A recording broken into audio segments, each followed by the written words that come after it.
បាទសួស្តីអ្នកទាំងអស់គ្នាបាទថ្ងៃនេះខ្ញុំមានវីដេអូមួយបានចង់ចែករំលែកបាទទាក់ទងទៅនឹងវិធីសាស្ត្រនៃការប្រើប្រាស់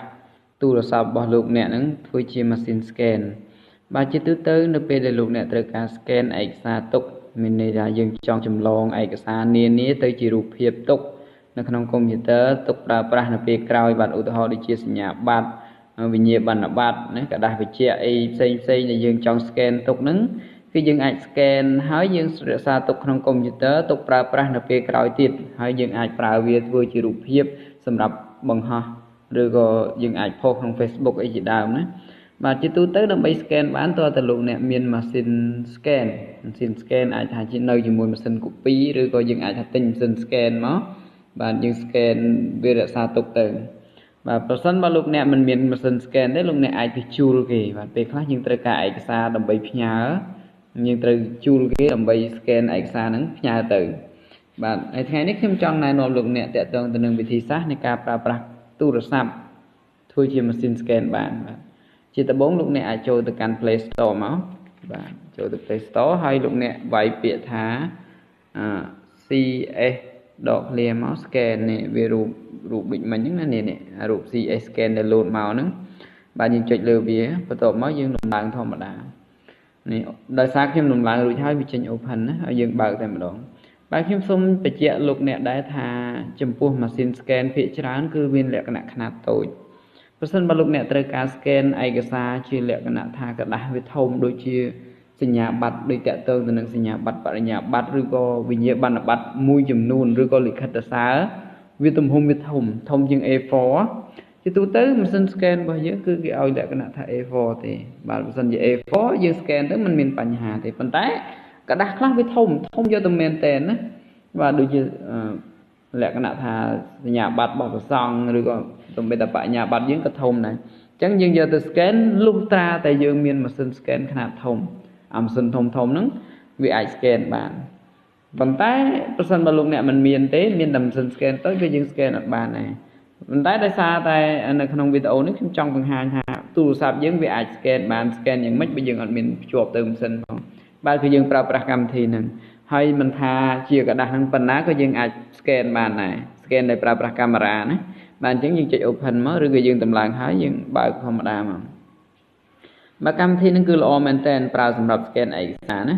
បាទគឺដូចយើង scan ជាមួយម៉ាស៊ីនអញ្ចឹងបាទឥឡូវដើម្បី scan លោកអ្នកចុចទៅលើរូបកាមេរ៉ានៅខាងក្រោមខាងស្ដាំនេះបាទមានន័យថាយើងប្រើថតឯកសារណាឥឡូវខ្ញុំដាក់ឯកសារខ្ញុំដើម្បីថតបាទខ្ញុំចុចលើវាមក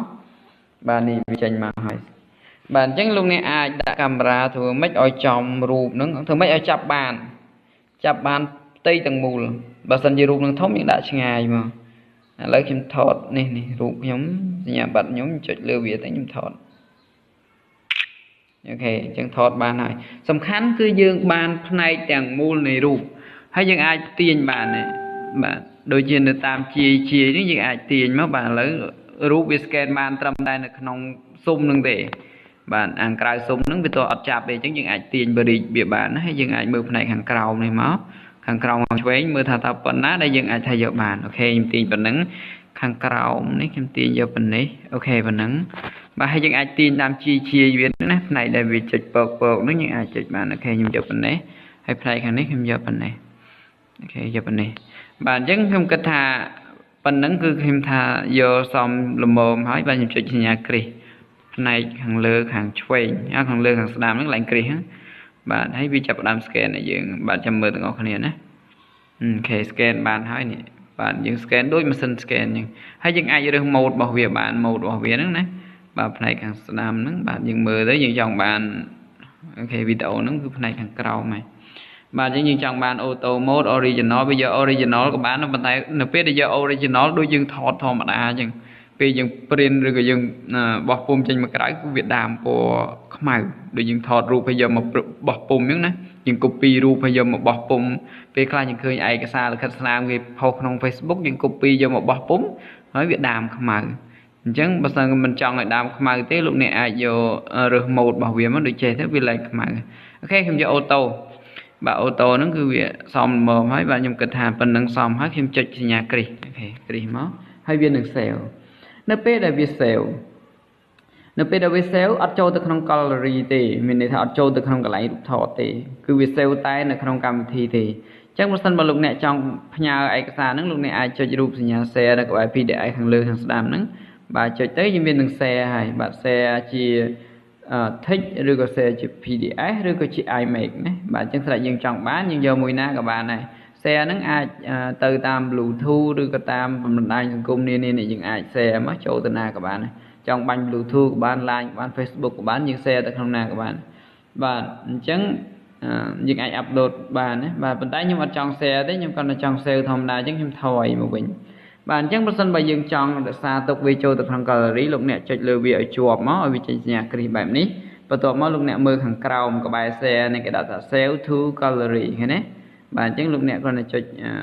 សញ្ញារូបដោយរូបភាពហ្នឹងចុចទៅគឺវាជាប់ហើយ save to gallery បាទអញ្ចឹងគឺទៅហើយយើងអាចចម្លងឯកសារហ្នឹងចូលក្នុងកុំព្យូទ័រសម្រាប់បោះពុម្ពប្រើប្រាស់បានខ្ញុំចូលទៅក្នុង gallery បាទបន្ទាប់មកខ្ញុំចូលមកក្នុង album ដើម្បីទៅរករូបបាទនេះនៅខាងក្រោមបាទpicture បាទនៅក្នុង picture folder របស់វានៅក្នុង picture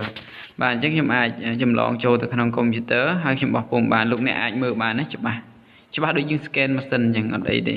ហើយវាច្បាស់មិនច្បាស់អាស្រ័យលើកាមេរ៉ាណាបើកាមេរ៉ាយើងកាន់តែច្បាស់រូបយើងកាន់តែល្អអក្សរយើងវានៅតែច្បាស់បាទអញ្ចឹងនេះតើតើទៅនឹងចំណេះដឹងមួយ